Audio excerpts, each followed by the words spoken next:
Hi everyone and welcome to Studio Jake. Be sure to subscribe because today I have a very special guest. He is the best-selling author of Don't Burn This Book. He's the host of the Rubin Report. I want you to give a big Studio Jake welcome to none other than Dave Rubin. Dave Rubin, welcome to Studio Jake. Jake, it's good to be with you. Last I saw you in person was Whole Foods, beginning of the pandemic.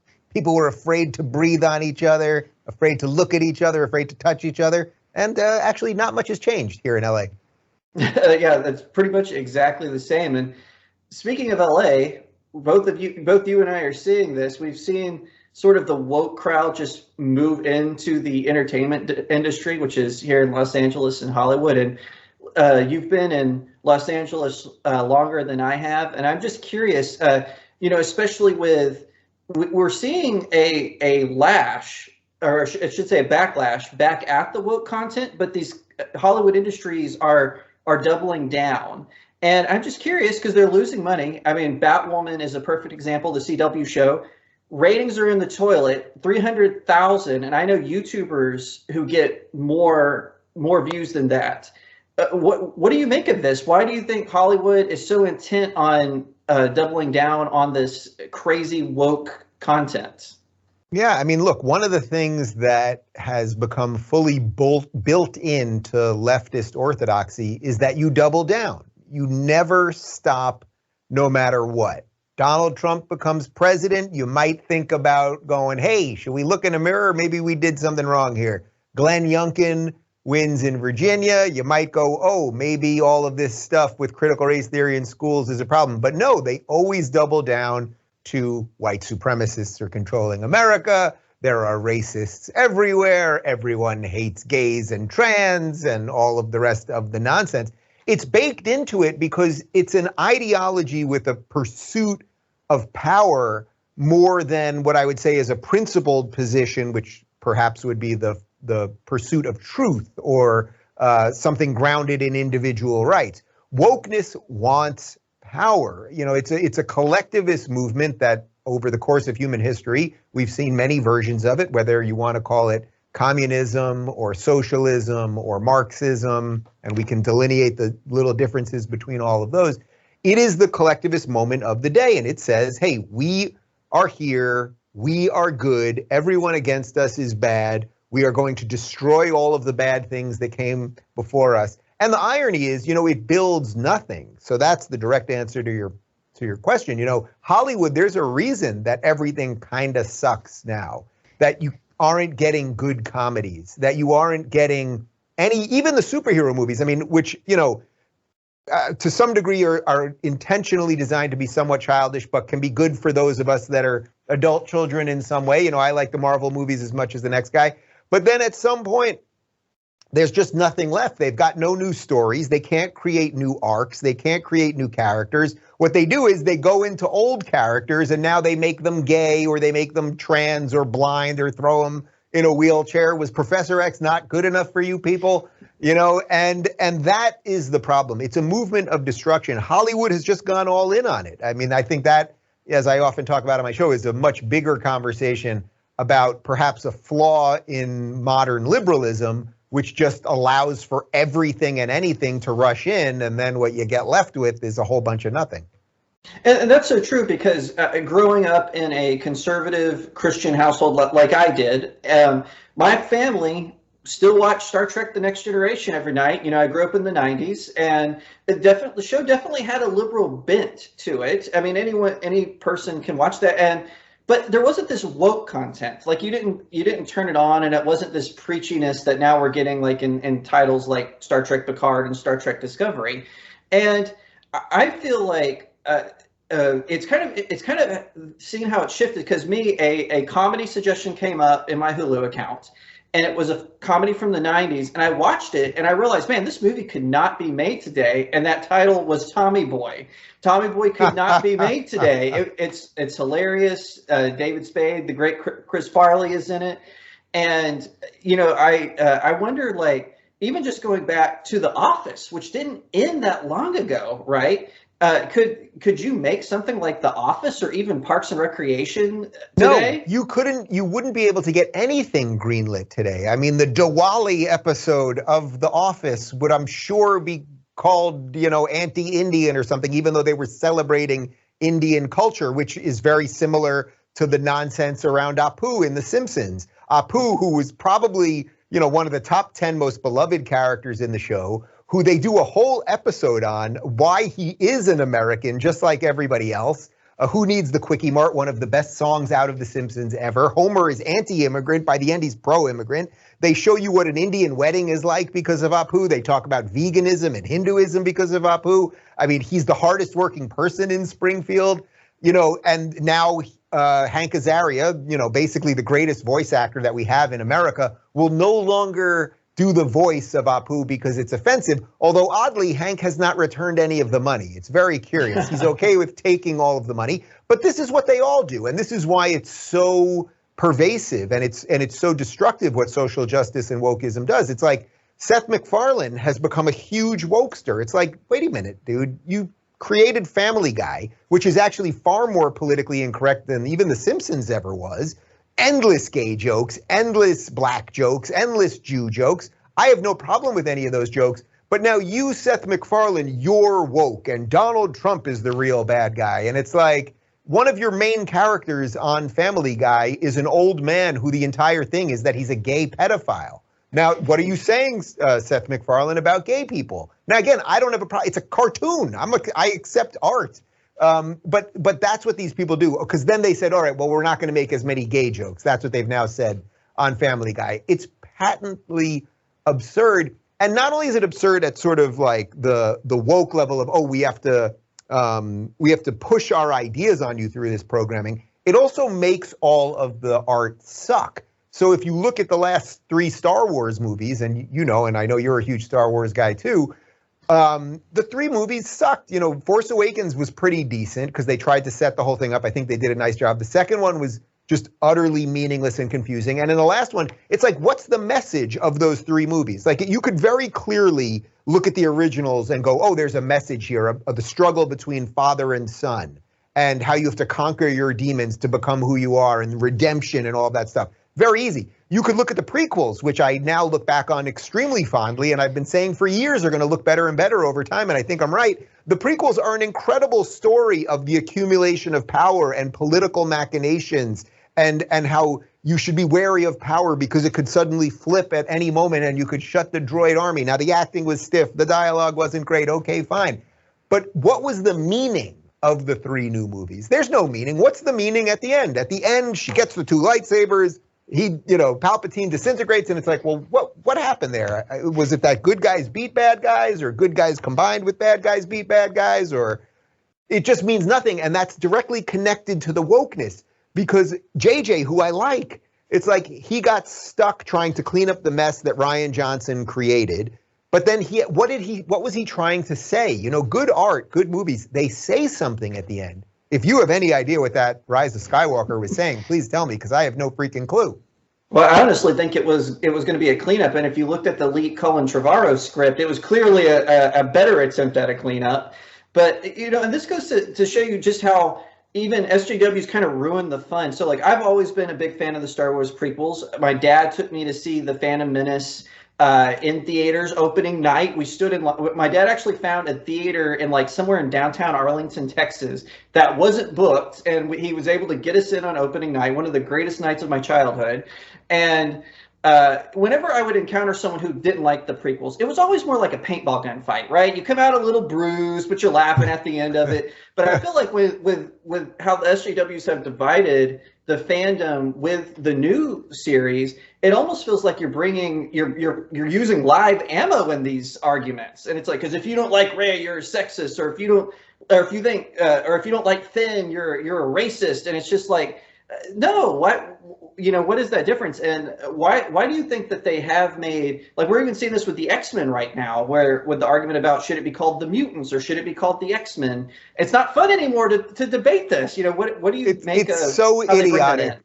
It's so idiotic. If you think that changing the name of the X-Men, to the mutants or whatever, because you're offended by the word men, Storm was in the X-Men. Nobody doubted her validity. Who's the, give me some of the other girls. Who's the Phoenix? Jean Grey? Like, yeah, Jean Grey, Phoenix. Like, these were all women, and they were in a group called the X-Men, and nobody was freaking out about it. And I'm pretty sure they had their own bathrooms over at the house there in Westchester. It was just fine. It was just fine. But I'll tell you a funny story about Phantom Menace. I also saw it on opening night. So I saw the first showing opening night. What was that? That was probably around 1999. Yep. And I'm watching it at a really great old school movie theater, 2 levels, mezzanine. I'm up there. It's jam-packed. It's electric in there. And I swear to you, this is true. Just as it's going into the final scene, where he breaks it up between, it's Qui-Gon and Obi-Wan versus Darth Maul. It's the fight scene, with Anakin going to the droid ships in the space, and they're bouncing back and forth as the Gungans are also fighting the droids on Naboo. So it's the 3 things happening at once. Just as that was all happening, the screen melted. Literally, we're watching the movie and we see the bulb, because it was old school before it was digital. We see the bulb actually melt and the screen just disappears in front of us. So now people are going bananas, and everyone's dressed up as Star Wars characters. I got Boba Fett. I got, Obi-Wan Kenobi, Darth Vader, of course. Everybody's screaming. People are throwing popcorn, dumping sodas over the side. Like, it was complete chaos in there. For about 10 minutes, nobody says anything. Everybody's going nuts.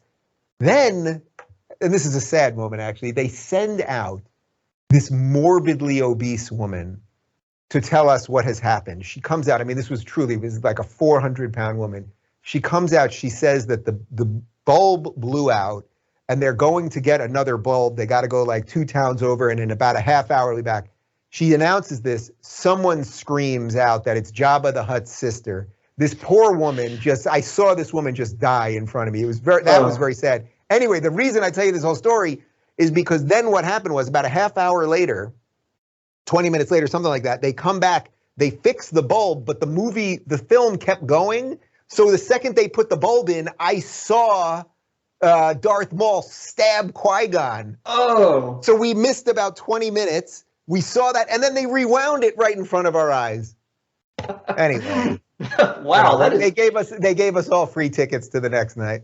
I will. Well, that's great, because at my theater, about the only thing was the smell. It smelled like, because like I said, this was downtown Arlington, Texas. I grew up in Dallas. My viewers know this, but my dad, I don't know how he found this movie theater, but it was just somewhere downtown Arlington, Texas. And I remember it smelled like animals had been in there right before, but I didn't care. I was seeing, my dad saw A New Hope, or as he calls it, Star Wars.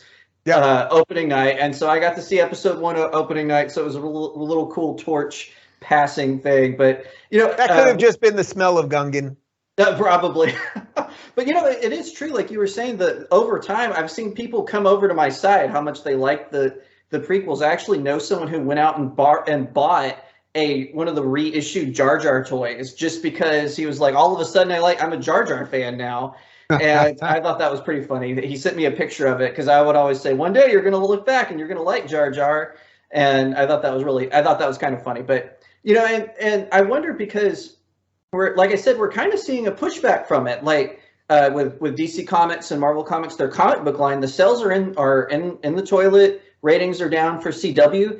And I feel like when something comes out that's not woke, so say like a Richard Jewell, I think we can both agree that wasn't a woke film. That was a very well depicted biopic, I thought.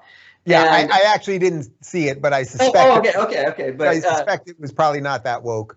Relative to the time that they were, covering. Right. Very critical of the media and mob mentality and whatnot. And I felt like the viewers rewarded that film. It did really well opening night, did really well HBO Max downloads, but it seems like they're still not getting the message. So what do you think we should do if trying to answer with our wallets and our checks? How do you think we send this message that, hey, we want more stuff like this. We don't want the woke content. Yeah, well, look, first off, I think we have to build new things. And by that, I mean, not only do we have to build new Netflix and new HBO and, new Hulu or whatever it is that you watch, we need to show people that there are ways to make films and TV shows and other kinds of content without going through all the mainstream channels. That's why it's so great what the Daily Wire has done. I mean, they're making movies now. It's pretty freaking awesome. It doesn't mean that every movie they make is going to be great, of course, but they're saying, hey, Hollywood has turned into a crap factory. Let's see if we can do it. Now, it takes resources. You got to find the right talented people and the right writers and all that stuff, but they're going in that direction. So we need to build new tech. We need to build new platforms. We need to build new media altogether. And then, of course, at the same time, if you feel like you're watching just endless crap programming on these things, don't pay for it. It hurts me, actually. I still pay the $12.99 or something for Netflix. Netflix, their CEO, Reed Hastings, he was one of the major guys throwing in millions of dollars to lie and slander Larry Elder when he was running in the recall election. That being said, Seinfeld is on there. I am in the middle of Squid Games. I'm enjoying it. We just rewatched Downton Abbey. Now, I could get all of those things elsewhere and buy the physical copies, and maybe that's what you have to do. But sometimes, you come into conflict between what your beliefs are and the couple bucks you spend a month versus just like ease of doing things. We all negotiate that in a way. And that's really, that's what we have to do. We all have to figure out, should I stop funding things that are completely against my values and in many ways harming the country? And that's a good point. And you obviously have done that with Locals. It's a social media that is away from big tech, which I think is great. And Locals just recently merged with Rumble. And could you tell us a little bit about that? What's it like? What's it like taking a stand against big tech with this very viable alternative? Yeah, well, it was a pretty cool adventure that I've been on for the last 3 years because, I started just a couple of years back going, hey, something's wrong with big tech and free speech, and I should be able to own my content, my video, my audio, my user data. I shouldn't be just at the whim of somebody at YouTube to be able to just press a button and blow up my entire business, which is not only supporting me, but my employees and everything else. I thought, let's build some stuff. So my brother-in-law is a tech guy. We came together. We started piecing it all together. He was really the architect of how we were going to do everything. We started building teams. We started raising funds. And in less than 3 years, we found the right partner to merge with, and that was Rumble. Rumble has done an incredible job building real infrastructure of the internet, real underbelly of the internet, Amazon server kind of stuff to make sure that websites will stay online. I had some people give me a little pushback like, Dave, we wanted you to remain independent forever with Locals. And it's like, there is something beautiful about that, of course, but being part of a team is also good. And you could, if you look at it from a basketball perspective, you got a point guard and you got a shooter and you got a center. These are all people doing different things. Hopefully you can win the championship together. And that's what I felt in this deal. Rumble had a lot of the things we needed. We had a lot of the things they needed. And this merger allows us to have great video capabilities in terms of their infrastructure because Rumble's, basically going to be the new YouTube. And then it gives them great subscription-based stuff, which is what we do. So it was really the right fit. I think it's just the beginning that we did on this. And I think it's going to be absolutely huge. I really do. Yeah, I think so too. And now this question is a little off topic, but I have got to get an insider's take on this. What do you think of the rivalry that's going on between the Young Turks and Jimmy Dore right now? And of course, you used to be on the TYT network, and I know you can't divulge too much, but I'm just curious because you've got Jimmy Dore calling out Cenk for taking money. You've got Cenk calling him a sellout. You've got Anna trying to allegedly blackmail Jimmy Dore. Like, what do you think of all this back and forth? It's just a hilarious drama, in my opinion. But I was curious. 100%. Honestly, I had no idea that anything was going on. I don't watch the Young Turks. I don't pay attention to any of that. I don't follow any of those people on Twitter. I didn't know that there was anything going on until, I guess, yesterday morning. I saw that Cenk tagged me in a tweet with Greenwald and Tulsi and Jimmy Dore saying that we're all paid by Fox News to block. And it's like, I've never taken a dime from Fox News. Zero, not white power. You walked into their studio once, that's what. Yeah, I've walked into their studio. Meanwhile, Cenk took $20 million from Jeffrey Katzenberg, which is basically like taking $20 million from the DNC. Honestly, I don't care. Like, let these people all destroy each other. I have tried very hard in the 5 or 6 years since I left the Young Turks not to bash them. I did at the beginning go after Cenk a bit because I think he's genuinely a bad actor in the political space, like a really duplicitous person. But I tried not to bash them relentlessly. He has said, and from what I understand, some of the other people there, have said really, really awful, dishonest things to me. People who were invited to my wedding months after I left, who were very good friends of mine that I've never said a bad word about. So it's like, you know what, you guys all want to destroy each other. Go ahead. Personally, I like Jimmy. We lost touch for a couple of years. We've connected a little bit lately. I know we have some political differences, but nobody really cares about that. So we went out for dinner a little while ago. And, you know, let them all wreck each other. There are better, more interesting people out there. And that's wrecked, R-E-K-T, apparently. Yeah. But so, Dave, where can everyone find you? RubinReport.locals.com. And there it is. And of course, everyone, be sure to like this video, leave a comment below. Be sure to tell us what your favorite part of our conversation was in your comments. And all the links are below. And I'll be sure, Dave Rubin, he's also the author of Don't Burn This Book. I'll be sure to link that in the description. Dave Rubin, thank you so much for coming on. Jake, thank you for not offending any of the comic book people in any way during any portion of this conversation. I just can't deal with that kind of hate. Political hate is one thing. I can't have the comic book people angry at me. Absolutely. Everyone, we'll see you next time right here on Studio Jake.